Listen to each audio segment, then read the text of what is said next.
True horror stories are written by Joker, narrated by Echo. She waits in the mirror. An Untold Warren Case File, Part 1. When Ed and Lorraine Warren opened Case File 418, the object was already sealed in 3 layers of black cloth, blessed glass, and lead. They didn't even have to read the attached notes. Lorraine just whispered, "It's a bridal spirit," but she didn't die. She stepped through. What you're about to hear was never released. Not to the church, not to the press. It begins in West Windsor, New Jersey. But its roots go back to Goa, 1883, to a girl named Beatriz Fernandes. Beatriz was 19. The wedding was set. She belonged to a proud and very wealthy Catholic family of Portuguese descent in Goa. Known for its piety, its tradition, and its silence. She was elegant, educated, and obedient, but quietly curious. When she was just 8 years old, her grandmother had gifted her a mirror. Thick bronze frame, impossibly heavy, carved with old Konkani and Latin script. The kind of words even priests couldn't translate fully. The mirror became her world. It sat beside her bed for 11 years. She polished it with sandalwood oil. She spoke to it more than she prayed.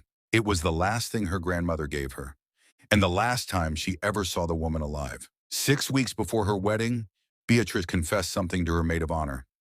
"Rosalina, a tradition, a wish. My grandmother said every bride should see herself from every angle before she becomes someone else's." So Rosalina helped her. She gathered 9 mirrors. She arranged them around the bedroom. High and low, wide and tall.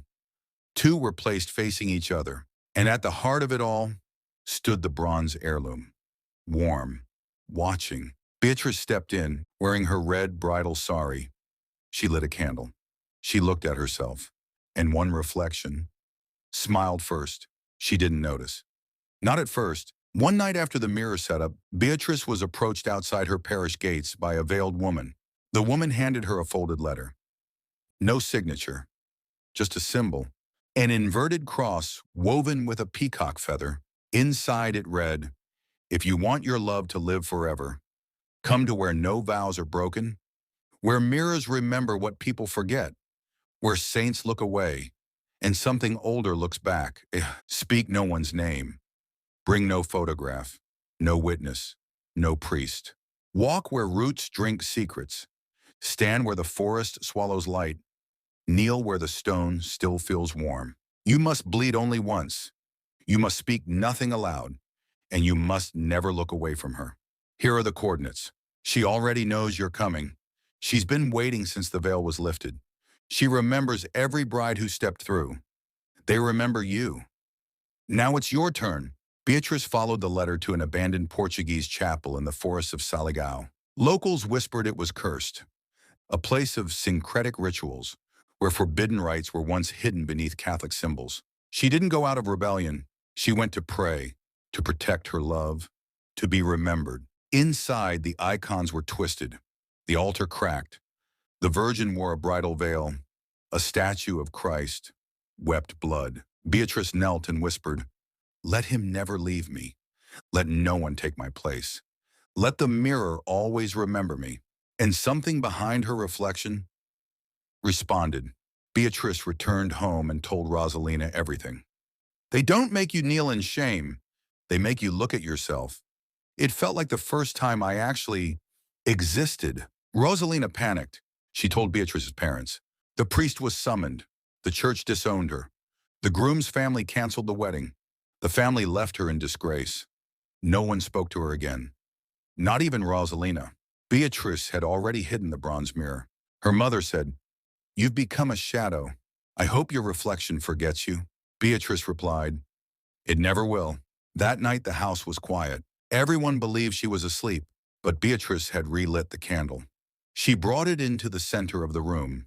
She dressed herself in the red bridal sari, smeared sindoor across her forehead, and sat down between the mirrors. She was surrounded on all sides. Her image repeated endlessly. And in their depths, something moved. A voice, but not a voice. A feeling inside her bones.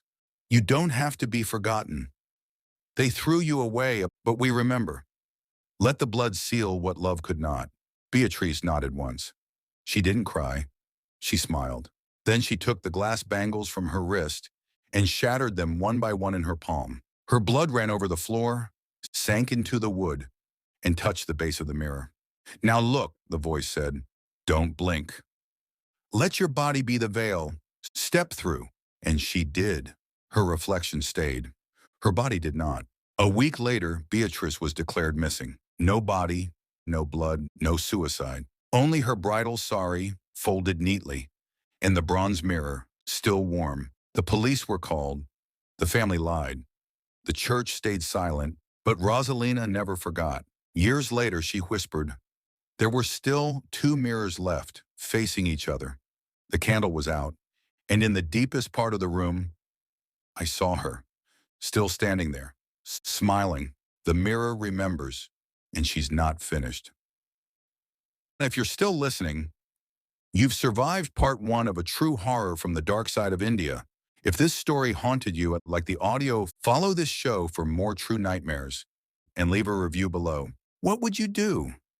If your reflection smiled first, this was just the beginning. If you'd like to hear part 2, drop a comment. Let us know. I'm Echo, and I'll see you in the next story.